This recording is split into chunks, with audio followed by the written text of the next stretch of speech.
Bonjour à tous, aujourd'hui on se retrouve dans une nouvelle vidéo. Ça fait hyper longtemps qu'on s'est pas retrouvés comme ça en face à face. Alors comme vous le savez là je suis au Canada, donc on est vraiment dans un nouveau décor. C'est pas incroyable, j'avoue, même je pense la lumière, le setup, mon trépied, je préfère même pas vous dire sur quoi je vous ai posé. Mais le trépied est pas dingue, même le décor est pas ouf. Mais bon, je fais avec ce que j'ai, et puis j'avais envie de quand même refaire une vidéo par rapport au livre parce que ça fait vraiment hyper longtemps que j'ai pas fait de book haul ou que je vous ai pas parlé de lecture en cours. Je me suis procuré quand même des nouveaux livres. J'ai lu beaucoup ces derniers temps. Donc je vais vous parler de tout ça. C'est parti pour la vidéo.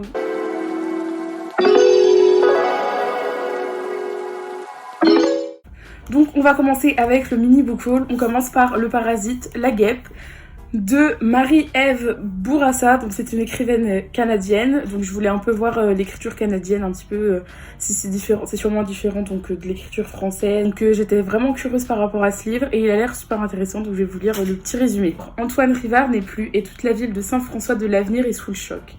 Billy avait des liens particuliers avec lui, des liens qu'elle préférerait garder secrets, mais qui risquent de ne pas le rester longtemps car une image compromettante circule sur internet. Elle commence à avoir une idée de qui ou quoi se cache derrière tout ça.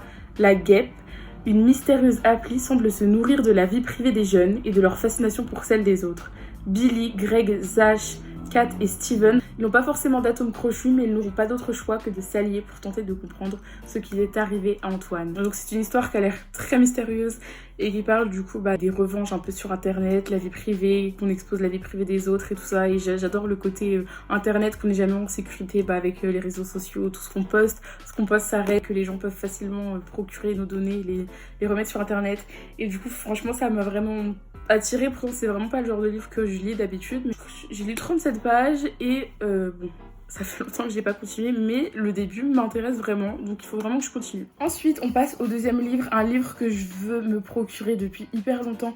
C'est Mère morte d'Aurélie Wellenstein, je sais pas trop comment on prononce, et il a l'air super bien. J'ai vu qu'elle a plein de livres qui ont l'air hyper engagés par rapport à l'écologie dans le monde, comment on traite la planète, et ça m'intéresse vraiment énormément.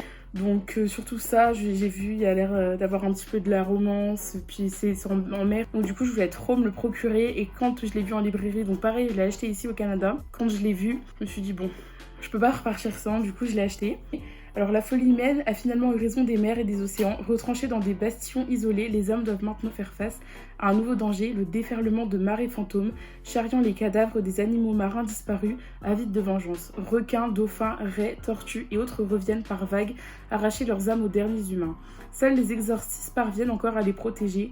Oural est de cela, jusqu'au jour où le capitaine Bengal le kidnappe et l'entraîne à bord de son vaisseau fantôme dans une épopée au cœur même des mers mortes, voguant de marée en marée pour atteindre son but ultime.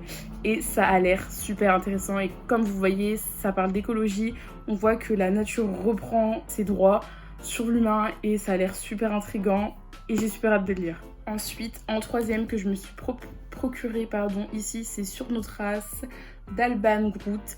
Et c'est l'histoire de deux personnes qui vont se croiser beaucoup de fois et ils vont avoir l'impression de se connaître depuis plus longtemps que ça, qu'il y a vraiment une histoire derrière leur rencontre, il se passe vraiment quelque chose, et du coup ils vont décider de partir à deux, suivre une piste, quelque chose qui pourrait les mener à comment ça se fait qu'ils aient autant l'impression de se connaître depuis bien longtemps que ça. Donc c'est une romance, je regrette un peu mon choix, j'aurais dû prendre un autre, mais bon c'est pas grave, il a l'air quand même sympa, et quand je lirai je vous dirai dans un an ce que j'en ai pensé quoi.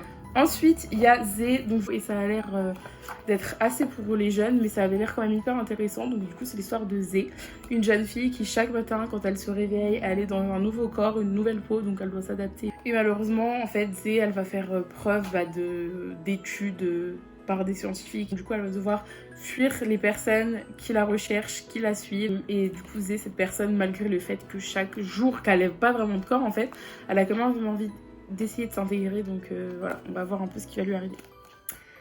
Donc voilà, c'est tout du coup pour ce mini book haul. Je me suis acheté du coup 4 livres, et il faut savoir que ma valise, quand à l'aller, elle pesait 24 kilos, déjà un peu trop, donc au retour, je sais pas comment je vais faire, mais bon, c'est pas grave, j'ai trouvé une solution.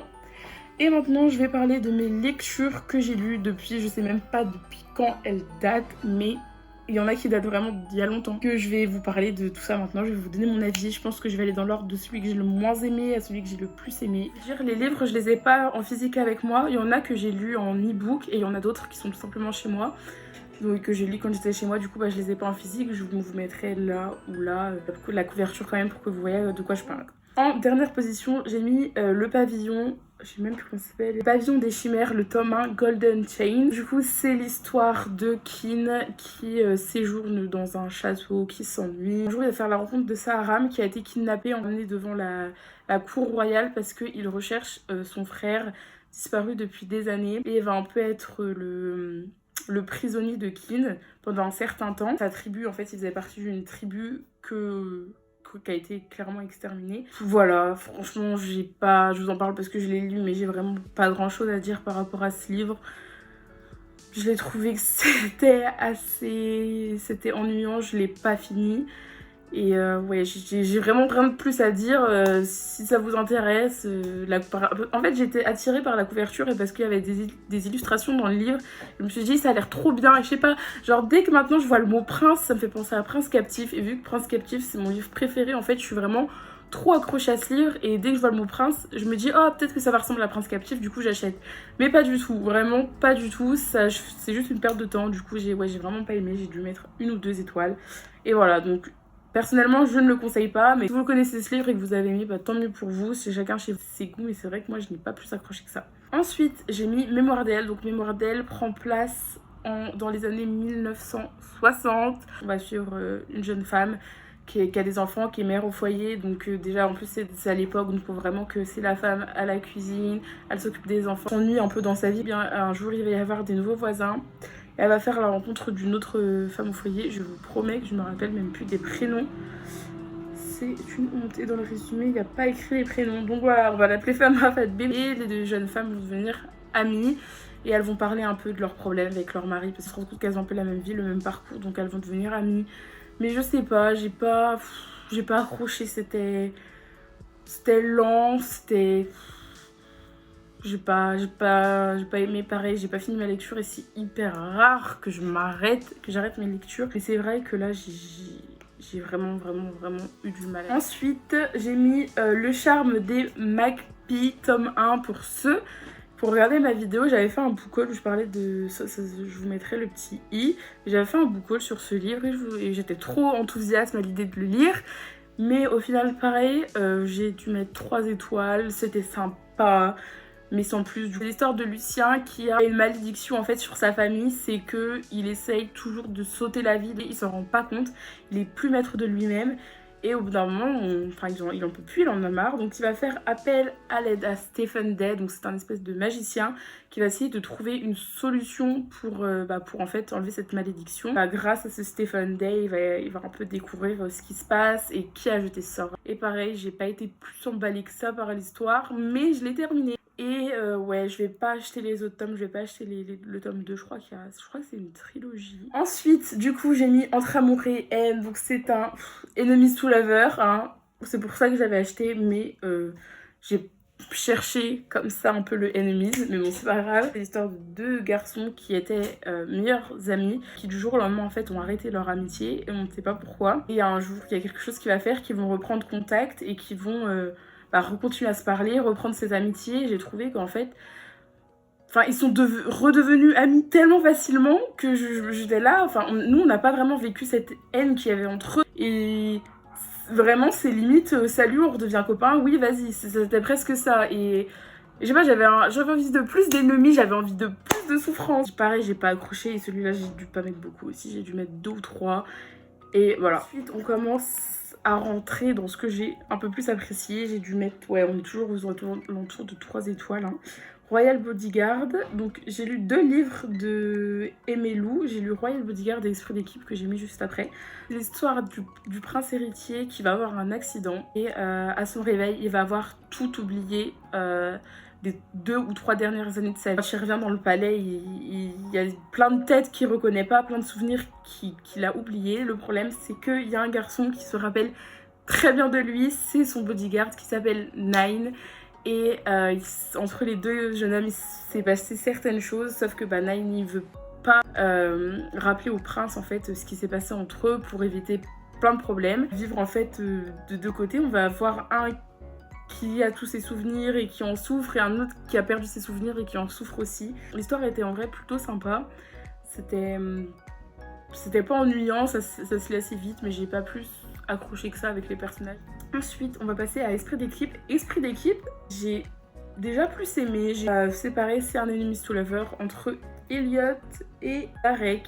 Ils sont dans la même équipe de football américain. Donc du coup, vu que cette vidéo c'est un bazar jusqu'au bout, je me suis rendu compte que j'avais pas la suite de ce que j'étais en train de raconter en fait de ce livre. J'ai cherché, je me suis dit mais où es-tu? Et j'ai pas trouvé.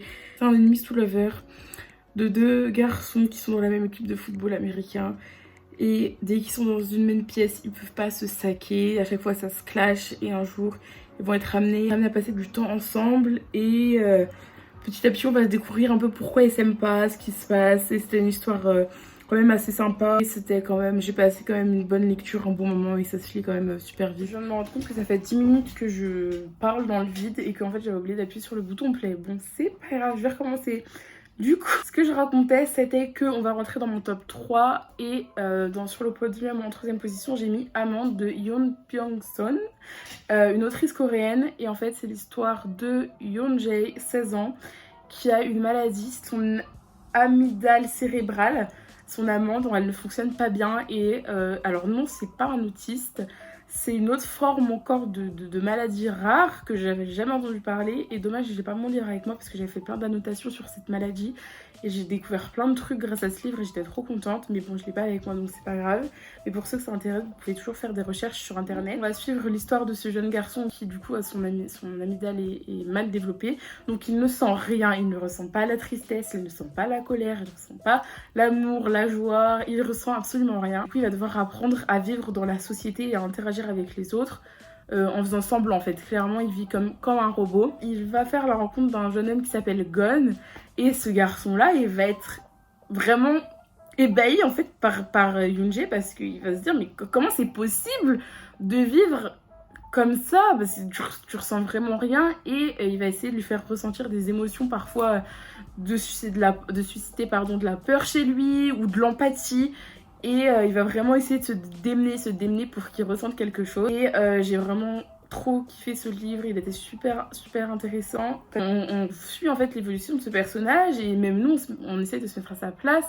Et en fait quand on lit, on a du coup une version très sobre. Parfois il y a une scène dans la jeunesse de Yeon-jae qui va se passer qui est très choquante normalement. Et en fait la façon dont on lit, vu que lui il ressent rien, on ressent rien aussi. En fait on est vraiment à sa place. C'était super bien écrit, j'ai vraiment adoré. Et ouais, vraiment le fait que ce Gon, ce personnage hyper... lui il vit vraiment à 100% et il est hyper... c'est un garçon vraiment très colérique, il en veut un peu à tout le monde. Et il va vraiment... Et en fait au début il va vraiment détester Yoon-jae de ne rien ressentir. Et bref, c'était une histoire super bien développée. Ce que je peux reprocher c'est un peu la fin qui sort un peu de nulle part. J'ai un peu moins aimé mais ça va, enfin ça m'a pas gâché ma lecture et c'était vraiment une histoire je trouve qui est vraiment importante à lire. Ensuite en 2ème position, l'avant-dernier, c'est le tome 2 de La Nuit où les étoiles se sont éteintes. Pour ceux qui ont vu ma première vidéo, j'en parle de ce livre. Un énorme coup de cœur, La Nuit où les étoiles se sont éteintes, donc évidemment que j'achète le tome 2 le jour où le soleil ne s'est plus levé. Et en fait le tome 2 c'est le point de vue de Nate parce que dans le tome 1 on est du point de vue de Finn. Donc Finn c'est un adolescent qui est assez turbulent, qui a vécu des choses pas cool dans sa vie, donc il repousse les gens qui s'approchent de lui et il va aller dans une nouvelle école, il va se faire des nouveaux amis. Enfin, c'est vrai que dans le tome 1 on s'attache vraiment au personnage de Nate et je suis trop contente que les autrices aient fait un tome 2 de son point de vue. Donc du coup forcément c'est la même histoire, c'est pas une histoire dérivée, c'est vraiment la même histoire mais qui se passe du point de vue de Nate. Et forcément il y a des scènes qu'on n'a pas dans le tome 1 vu que là on suit Nate. Et j'ai trouvé que c'était pas... J'avais peur de m'ennuyer parce que je me disais l'histoire je la connais, mais au final non, genre c'était trop cool de voir tout ce que Nate ressentait et tout. Et en fait on apprend plus sur ce personnage, on arrive à mieux le comprendre. Et en plus surtout dans le tome 1, la fin, my god, on se dit mais ça c'est pareil, la fin... Il se passe un truc, on le voit pas venir et en fait en lisant le tome 2 on comprend mieux ce personnage, on comprend mieux certaines de ses actions et franchement j'ai vraiment kiffé. C'était pas un coup de cœur, j'ai mis 4 étoiles, j'ai quand même préféré le tome 1, mais il est toujours autant génial, je le conseille énormément. Et puis la couverture je la trouve trop belle, enfin franchement ce livre j'aime trop, je kiffe, je valide 1000%. Et pour finir, le numéro 1, ça fait longtemps que je l'ai lu, celui-là c'est Cemetery Boys. Cemetery Boys, j'ai trop kiffé, vraiment c'est mon coup de cœur de cette vidéo. 5 étoiles. Est-ce que je suis en train de mentir? Je crois que j'ai pas mis 5 étoiles. Hein. Je crois que j'ai mis 4 étoiles. Mais c'est quand même le coup de cœur de cette vidéo. Donc on va dire que j'ai mis 5 étoiles parce que c'était vraiment trop bien. Donc l'histoire de Cemetery Boys. Vraiment, la galère est réelle pour tourner cette vidéo. Le nombre de fois où ma caméra s'est coupée. Les vidéos elles sont bancales. Ma tête est bancale. Yafouk est bancale. Ça fait 107 fois que je recommence. Mais ici on reste calme, c'est pas grave. Yadriel est un brougeot, pas une brouja. Si les femmes peuvent guérir les hommes, eux savent rappeler les esprits. Parce qu'il tient à prouver à sa famille qu'il possède bien les pouvoirs de son genre, il se rend dans l'église du cimetière afin d'invoquer un fantôme. Arme magique au poing et meilleur ami pour l'aider, il fait alors de son mieux pour convoquer l'âme de son cousin décédé afin de prendre les raisons de sa mort. Alors qu'il pense avoir réussi, il découvre que le fantôme qu'il vient de ramener au milieu de l'église familiale n'est pas tout à fait le bon. Si la vidéo elle sort, n'hésitez pas à me donner des commentaires. J'essaierai. Je vais refaire un petit vlog dans pas longtemps avec une surprise dedans. J'ai trop hâte de le faire et de le sortir ce vlog là. Vous allez voir ça dans à peu près un bon gros mois. Mais il va sortir le vlog. Et voilà, je vous souhaite une bonne fin de soirée, une bonne fin de journée, peu importe. Bisous et à la prochaine.